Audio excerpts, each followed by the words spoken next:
Hi everyone, Matthew DeSantis here with NYRA Bets, here with your Travers Spotlight video, and this one is on the Belmont Stakes winner, the Haskell winner, Dornoch, one of the most stubborn and tough horses that you're going to see in this three-year-old crop. But before we get to talking about Dornoch, let's talk about getting you subscribed to NYRA Bets YouTube. Make sure to press that subscribe button, like this video. Listen, we got a lot of great content for you here, whether it's race previews, full card analyses, racing live streams, these sorts of spotlight videos for big races, or educational handicapping and betting tutorials. We got you covered on NYRA Bets.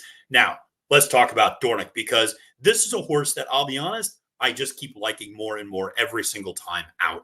And it is largely because he has this such fascinating running style of when he gets up on the lead, he is a tough customer and just an impossible horse to get by, it seems like, once he gets up front, and he fights back in a way that you just don't see many horses do. He's now had 3 victories where he's let another horse get in front of him only to then battle back and go back by them and get the win. And so it's really been fascinating to see how he's matured to some extent as a 3-year-old and how his running style is. And I feel like he's a horse that is still underestimated to some extent, because he's got this running style where you go, he can't possibly do it again, right? And then he does it again. He can't possibly get this distance too, and then he gets that distance too. And he's just a horse that has had lofty expectations since he debuted. And let's talk a little bit about why that is for trainer Danny Gargan, jockey Luis Saez. But why were there always big expectations for this horse? Look at the pedigree. Sired by Good Magic, but more importantly, the damn Puka. This same combination of Good Magic and Puka produced the 2023 Kentucky Derby winner, Mage. And Dornoch debuted only a couple of months as a 2-year-old after Mage won that Kentucky Derby last year. So there was a lot of hype around Dornoch being the full sibling to the 2023 Kentucky Derby winner. And amazingly, he has lived up to that hype. It is incredible to see how effective this pairing of Good Magic and Puka has been, producing the Kentucky Derby winner Mage, and now producing a 2-time Grade 1 winner in Dornoch, who last time out won the Haskell Stakes and beat Mindframe yet again, which was a rematch in many ways of that Belmont Stakes that we saw up here at Saratoga. And the race played out very similarly in terms of how the race shaped up at the end, with Mindframe looking like he was going to go by, and only to see Dornoch dig in, pin the ears back, and continue to go on and win the race. Now, he also won the Fountain of Youth to kick off his 2024 season. And going back to 2023, he won what is perhaps the most impressive prep race from this entire crop, which was when they were 2 years old, running in that Remsen Stakes that has produced a slew of great horses, whether it is Sierra Leone, who finished second, whether it was a horse like Drumroll Please, who went on to win the Jerome, whether it was a horse like Copper Tax in that race, or whether it was Grade 2 winner Ways Domestic Product, I should say.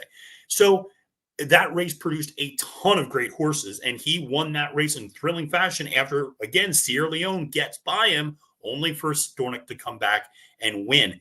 He's a battle-tested horse. He's run in a lot of big spots, really, since he debuted, where he debuted up here at Saratoga against Seize the Gray, who, of course, we saw win the Preakness. You talk about a productive maiden race.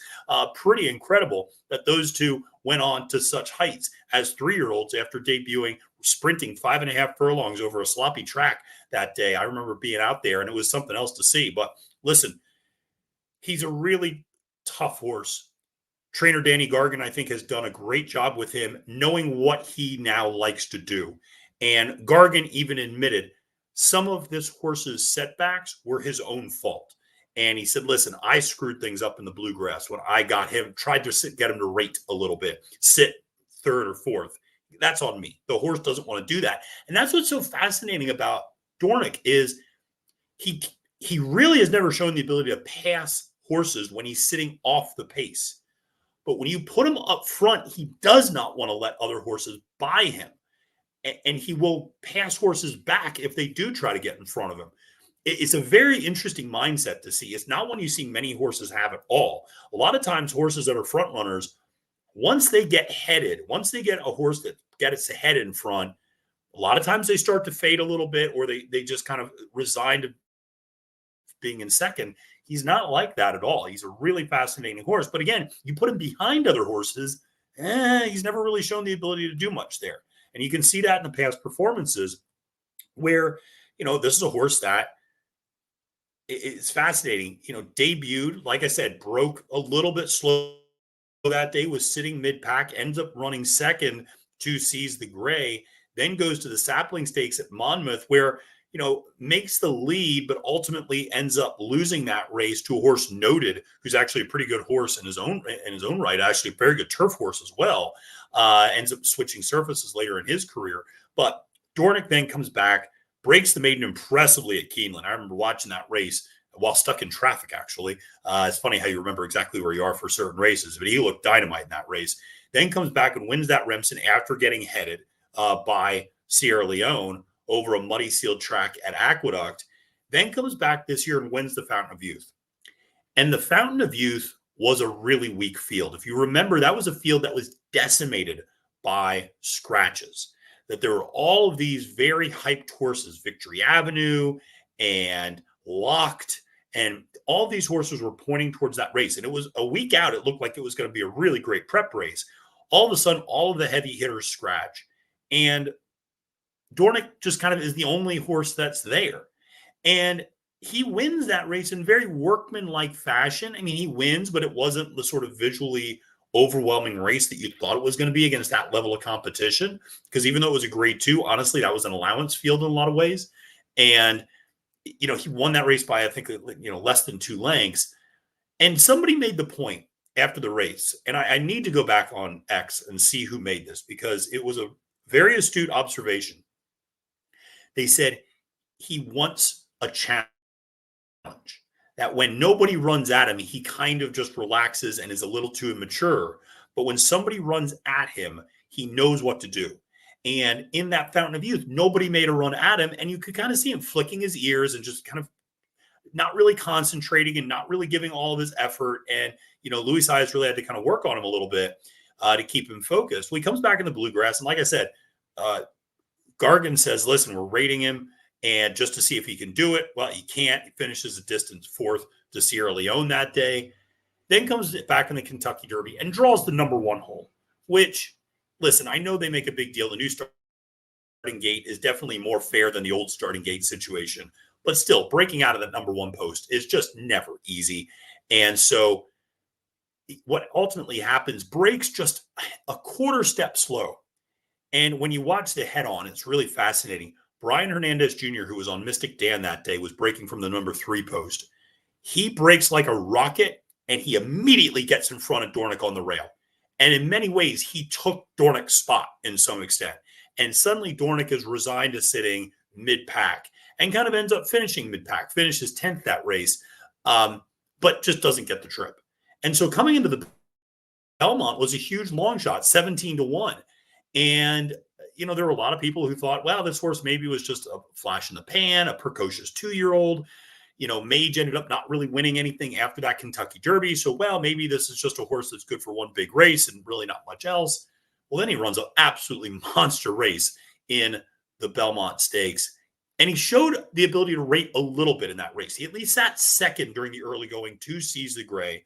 Now, he sat kind of right outside of Seize the Gray. So, again, there was no kickback. It was a very comfortable position, very comfortable stalking position for him to be up front. Takes the lead, only to see Mindframe loom up on the outside, get past him. But Mindframe's out in the middle of the track, practically in the grandstands, running down the lane. He's on the rail and ultimately digs in, gets back by Mindframe, and wins the Belmont Stakes. You think, wow, okay, that was really impressive. But then comes and now runs in the Haskell, and it's the same song, second verse. You think, well, Mindframe's going to mature a little bit. He's going to get by him this time. Dornoch's not, you got a horse like Timberlake, who's coming back from a long layoff, who looked pretty impressive as well. And you had a lot of dynamics in that race. Well, no, same thing happens again. Gets out in the lead and gives up the lead. Actually, Timberlake briefly takes over the lead. Dornoch fights back off of Timberlake. Mindframe then comes up, takes the lead. Nope, that's not going to happen. And Dornoch comes back and wins again. He's a stubborn son of a gun when he gets up there on the front end. He's got a lot of guts.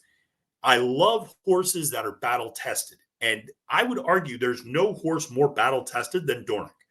You might be able to point to Sierra Leone, who's never run a bad race. And that's true.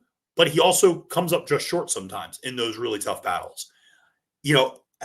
Dornoch, he digs in. He knows how to win. This is a horse that likes to win. We talk about horses that like to get their picture taken. Dornoch loves to get his picture taken. So he's a fascinating horse in this regard. Obviously, has been propelled to a little bit more fame because of the ownership group highlighted by former World Series champion and all-star for the Philadelphia Phillies, just my favorite team, Jason Worth, who is a very recognizable figure, tall guy, 6'5", long hair, beard. He kind of looks like he just stepped off of a rock band sort of a look. But I will say Jason Worth has been a fixture up here at Saratoga and has been in the paddock for races that, for horses he doesn't even have. He's just around town a lot. He's really involved. He loves horse racing, loves the game. You love to see that enthusiasm out of a new owner. He's really invested in trying to get some new horses as well and make some purchases, etc. So always good to see new people in the game. And Jason is one that really has brought a lot more visibility to Dornoch as a result of that. A lot of casual fans. I know all my friends in the Delaware Valley who are big Phillies fans. Listen, they all are rooting for Dornoch because of Jason Worth. So it's going to be a lot of fun to see him take on this field on Saturday. And here's the interesting part about Dornoch is the pace dynamic in this race, because it's going to be strong, we'll just say. You have Dornoch who wants to go to the front. We know that. You have Batten Down. That is only ever one up on the front. You have Unmatched Wisdom for Chad Brown, who's going to want to go, and who also wants to soften things up a little bit for Sierra Leone, his stablemate. Now, like I said, Unmatched Wisdom is a good horse in his own right and deserved horse, and I think a viable long shot in this race. So it's not as if Chad is entering this horse simply to help Sierra Leone, but it is nice how one hand kind of washes the other with their running styles a little bit. And then, of course, you have Fierceness. Fierceness is going to want to go to the lead as well, or sit that second flanking kind of tracking trip that he did in the Breeders' Cup Juvenile. So you have four horses who want to be on the lead, and I'm not even getting to Thorpedo Anna, who has really good early speed and probably wants to be part of that mix as well. So can Dornoch do it again? And can he get out on the lead, and can he dig in, going 1.25 miles again? It's going to be tough. We got to see how the track is playing. I think that's a big part of it, because if you remember Belmont Stakes Racing Festival weekend, that track was definitely playing to front speed. And Sierra Leone, who finished third in that race, was definitely running against the track a little bit that day. Also was running against himself. He was all over the place, as per usual. Although it seems like with the Jim Dandy, they might have figured that part of things out a little bit. He ran so much straighter in that race. So it's going to be interesting to see whether or not Dornoch can hold off that really hot pace going 1.25 miles and still have plenty left coming for home to hold off those late chargers, whether it is a horse like even Honor Marie, who's going to make a run from the back, presumably. That horse always ends up seemingly getting a bad trip, but could he end up being the horse that maybe upsets the apple cart today if there's a really strong pace? But one thing's for sure, you're going to get an honest price on Dornoch too, because for as impressive as his resume is, and he's been the first 3-year-old to win 2 grade 1s as a 3-year-old. So Fierceness won a grade 1 in the Florida Derby, but his other grade 1 came as a 2-year-old in the Breeders' Cup Juvenile. We haven't really seen a 3-year-old put a stamp on grade 1s as a 3-year-old until Dornoch just did it with the Belmont and the Haskell back-to-back. So fascinating to see. But with Sierra Leone, with Fierceness, with Thorpedo Anna, all vying for favoritism, Dornoch, I'm not going to say he's going to end up being the 4th choice, but he could be. That's not crazy to think people look at Sierra Leone and go, man, this is the race he was built for. Fierceness. Hey, maybe finally the on-off, good-bad alternation is finally going to reverse itself. Maybe this horse can run a big race. Everybody saw him win the Jim Dandy, which has historically been a good prep race for the Travers. And then Thorpedo Anna. Come on, people love that story, and they're going to be betting that horse. So if you like Dornoch, you're going to get a really good price on him again, I think. So it's going to be fascinating to see how this plays out. But listen, he's a tough customer and not one that I am willing to bet against. That's for sure. All right. Well, listen, folks, thanks so much for tuning into this Travers preview and spotlight series on Dornoch. Make sure to press that like button and subscribe to the NYRA Bets YouTube channel. My name is Matthew DeSantis. Wishing you a great and prosperous day at the races and reminding you, friends, it's now post time.